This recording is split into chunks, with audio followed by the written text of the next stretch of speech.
I really liked this episode. This episode not only had wonderful playing in the music, which created the emotional value, but also a sense of dread that this is hopeless, but at the same time, a hope that we will keep on fighting, which together with the blend of music was just wonderful. Not to mention that Acnologia have.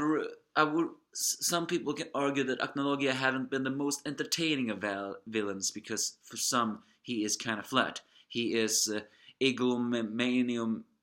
He is insane, and that's it. Still, I like the insane villains, mostly because that I always like to hear their mad laughter. And here, Acnologia truly and fully has snapped. The angry anime fan, the despair reviewer. This is Fairy Tail final series episode 48 or someone else number. In it all, last time the crack of Rift of Space was cracking, and as I just said, Acnologia appears, now more drunk with power than ever. As he explains he has eaten the Rift of Time, he sends forth his eternal flare to destroy the platform. Ersa falls into the ocean and at the first seems to give up hope. But this is Ersa we're talking about. She will not allow herself to feel despair, not again. She sails back as she promises that they must fight.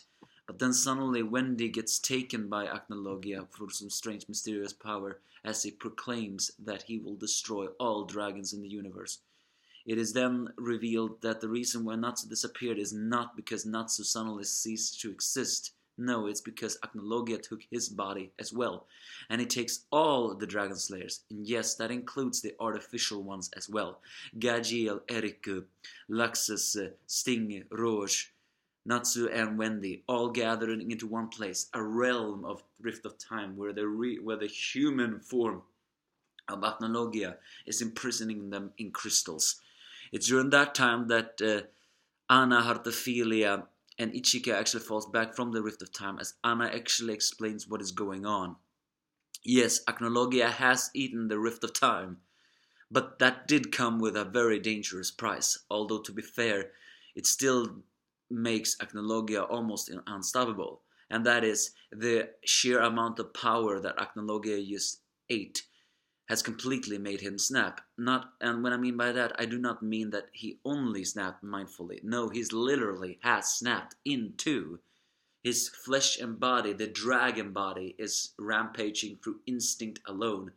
And while you can argue that doesn't explain why he can suddenly talk in that form, actually it does, because I said before, his mind has snapped. Therefore now, and he has always been insane, but he has always had also some reservance to say, as he has proclaimed his bombasticness. But now, when his body is free from that mind, he is only shouting his bombasticness because he's just that insane. That is his flesh body, heading towards Magnolia, probably to cause destruction, or very likely causing destruction at all, while his spirit form, the Acnologia of the human part, is in the realm of time, which he has created, which he has trapped the Dragon Slayers in, not only to eliminate them, but to take their power in order for his soul and body to become one again.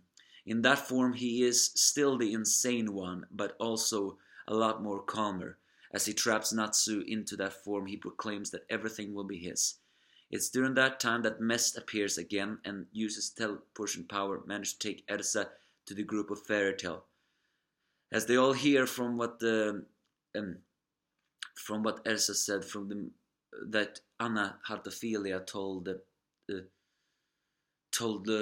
them, they begin to wonder, is all of this hopeless? But with encouragement from their friends, they proclaim they must not fall into despair. I have to say, the beautiful emotional music of Fairy Tail is very known for. It plays here and it works really well. It shows that yes, they are almost at their hope's end, but they will not give up. They will keep on fighting. It really sets this tone in, and I got so emotional just watching that. And it's during that time, though, that the prayers of their friends reach the trapped Dragon Slayers as Wendy, Natsu, Luxus, Gajiel, Eriko, Sting and Rouge manage to destroy their crystals as when they enforce their powers with their sky magic. It's their turn that the high-tuned dragon music is played as the dragon slayers proclaim that they're dragon hunting. Acnologia, the battle against Acnologia is now coming. Although, of course, Acnologia only smiles because he proclaims that someone needs to learn who he really is. So it's basically this episode. Again, really hyping it up, and I really enjoy it. It creates, it's a wonderful blend of so many different things. But what awaits us next, though, it's not exactly known. But now Acnologia has been separated into two different beings, while both beings are virtually indestructible. It is worth noting that if there is any chance to destroy Acnologia, now is the chance. Acnologia has no rational thinking anymore, and with less rational thinking, I'm pretty sure will be a way to cripple him, or at least temporarily cripple him so that he can destroy his spirit. Destroy his spirit and his body will go as well. The final battle begins now. Give me your thoughts if you have any.